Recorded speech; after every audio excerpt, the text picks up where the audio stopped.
AP రాజకీయం రిషికొండ భవనాల చుట్టూ తిరుగుతోంది.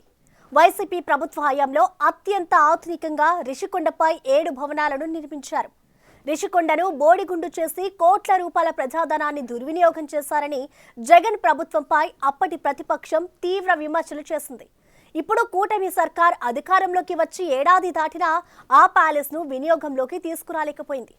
ఇంతకాలం తర్వాత మళ్లీ రిషికొండను హైలైట్ చేస్తూ రాజకీయాలు మొదలుపెట్టాయి అధికార ప్రతిపక్ష పార్టీలు. డిప్యూటీ సీఎం రిషికొండ ప్యాలెస్ పై చేస్తున్న ఆరోపణలేంటి? వైసీపీ ప్రభుత్వానికి ఎలాంటి కౌంటర్లు ఇస్తోంది? ఉత్తరాంధ్రలో రిషికొండకు ఓ ప్రత్యేకత ఉంది. ఒకప్పుడు విశాఖ ఎవరు వచ్చినా ఎక్కడి నుండి వచ్చినా రిషికొండ బీచ్ ను చూడకుండా వెళ్లేవాళ్లు కాదు. అయితే గత 3 ఏళ్లుగా రిషికొండ బీచ్ ను మరిచిపోయి రిషికొండ ప్యాలెస్ల గురించి మాట్లాడుకుంటున్నారు. గత వైసీపీ ప్రభుత్వ హయాంలో రిషికొండపై ఉన్న రిసార్ట్లను తొలగించి 450 కోట్ల రూపాయల ప్రజాధనంతో అధునాతన భవనాలను నిర్మించారు. టూరిజం భవనాల నిర్మాణం పేరుతో మొదలుపెట్టి 2024 ఎన్నికల సమయానికి సీఎం క్యాంప్ ఆఫీస్ గా మార్చాలని స్కెచ్ గీశారు.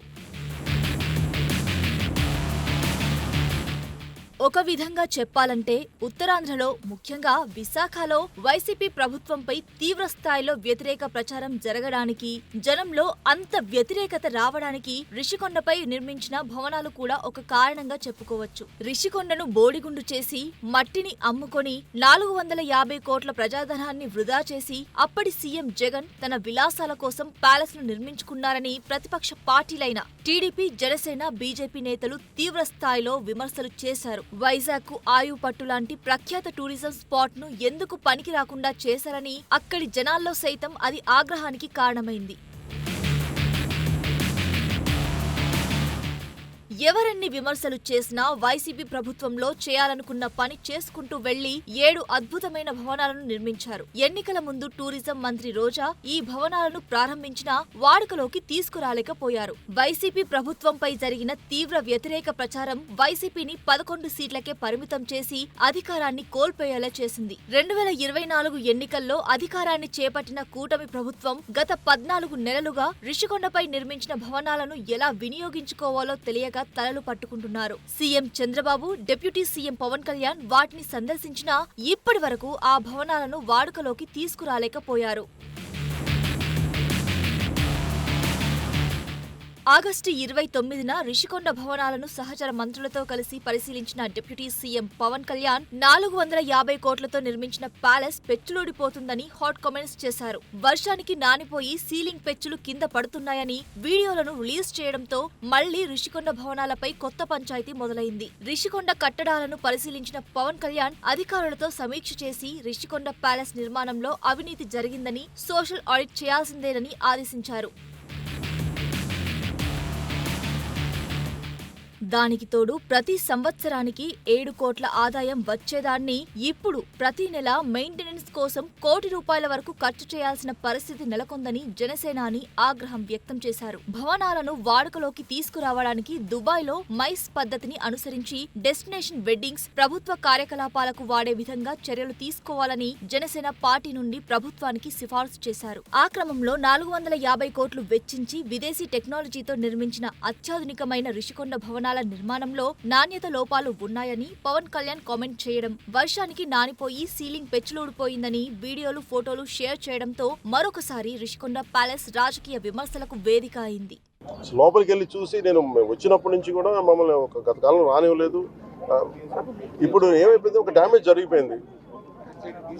రిషికొండ ఒకప్పుడు ఇక్కడ రిసార్ట్స్ ఉన్నప్పుడు టూరిజం మన శాఖకి ఆదాయం 7 కోట్లు ఉండేది.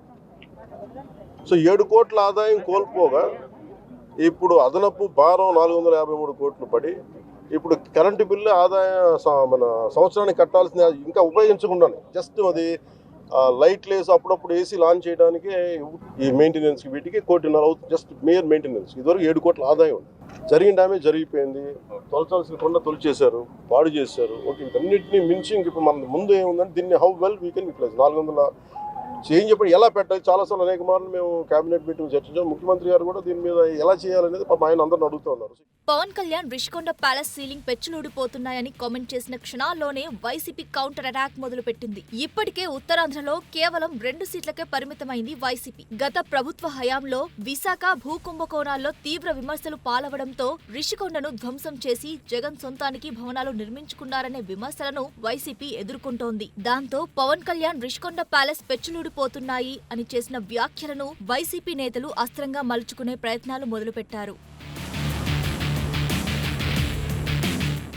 డిప్యూటీ సీఎం హోదాలో 2 సార్లు పవన్ కళ్యాణ్ రిషికొండ ప్యాలెస్ ను పరిశీలించి ఫోటోలకు ఫోజులిచ్చారని వైసీపీ విమర్శలు మొదలుపెట్టింది. 450 కోట్లతో అద్భుతమైన నిర్మాణాలు చేపట్టారని గతంలో కామెంట్ చేసిన ఆయన ఇప్పుడు సుగాలి ప్రీతి కేసు నుంచి డైవర్ట్ చేయడానికి రిషికొండ భవనాల సీలింగ్ పెచ్చులూడిపోతున్నాయని చౌకబారు విమర్శలు చేశారని మాజీ మంత్రి గుడివాడ అమర్నాథ్ తీవ్ర స్థాయిలో పవన్ కళ్యాణ్ కు కౌంటర్ ఇచ్చారు.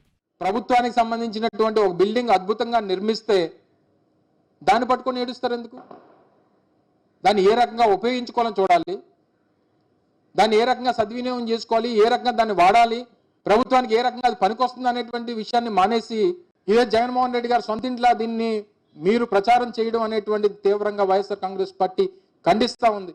మీరు చేసినటువంటి వృధా ఖర్చులు, మీరు చేసినటువంటి దుబారాలు ఇవన్నిటితో పోలిస్తే మేము నిర్మించినటువంటి భవనం ఒక ప్రత్యేకమైనటువంటి ఈరోజు రాష్ట్రంలో గతంలో ఎప్పుడూ లేని విధంగా ఒక ప్రభుత్వం నిర్మించినటువంటి భవనం, ఇంత అద్భుతంగా నిర్మించినటువంటి పరిస్థితులు గతంలో లేవు.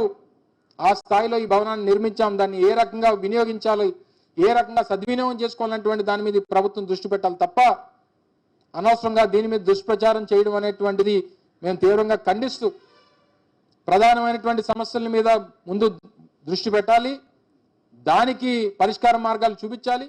రిషికొండపై భవనాలను నిర్మించే సమయంలోనే టూరిజం పర్పస్ తో నిర్మాణాలు చేపడుతున్నామని జీవోలు ఇచ్చి నిధులు విడుదల చేస్తామని గుడివాడ అమర్ అంటున్నారు. భారీ భవనాల నిర్మాణం తర్వాత సీఎం క్యాంపు కార్యాలయంగా వినియోగించుకోవడానికి అవకాశం ఉందని అధికారుల సూచనల మేరకు నిర్ణయం తీసుకున్నట్లు అప్పటి మంత్రి గుడివాడ అమర్నాథ్ రిషికొండ భవనాల నిర్మాణం అసలు విషయాన్ని బయటపెట్టారు. ఇప్పుడు రిషికొండ భవనాలు నాణ్యత లోపాలతో నిర్మించారని పవన్ కళ్యాణ్ చేసిన విమర్శలు, పెట్టిన పోస్టులు తీవ్ర స్థాయిలో సోషల్ మీడియాలో వైరల్ అవుతున్నాయి. డిప్యూటీ సీఎం పవన్ కళ్యాణ్ రిషికొండ భవనాలను పరిశీలించిన తర్వాత జనసేన పార్టీ ప్రతినిధులు సూచించిన ప్రతిపాదనలు కూడా ఆయన పరిగణలోకి తీసుకున్నారంట. అందుకు రిషికొండ భవనాలను 2 నెలల్లో వినియోగంలోకి తీసుకువచ్చి ప్రభుత్వంపై పడుతున్న భారాన్ని తగ్గించాలని ప్రభుత్వానికి సూచించారంట. దాంతో సీఎం చంద్రబాబు రిషికొండ భవనాలను ఎలా వినియోగించాలో నిర్ణయించడానికి మంత్రులతో ఉపసంఘాన్ని ఏర్పాటు చేశారు. మంత్రులు కందుల దుర్గేష్, పయ్యావుల కేశవ్, డోలా బాల వీరాంజనేయ స్వామిలతో పాటు మరో 2 ఉన్నతాధికారులను ఈ కమిటీలో నియమించి నివేదిక ఇవ్వాలని సీఎం చంద్రబాబు ఆదేశాలు జారీ చేశారు.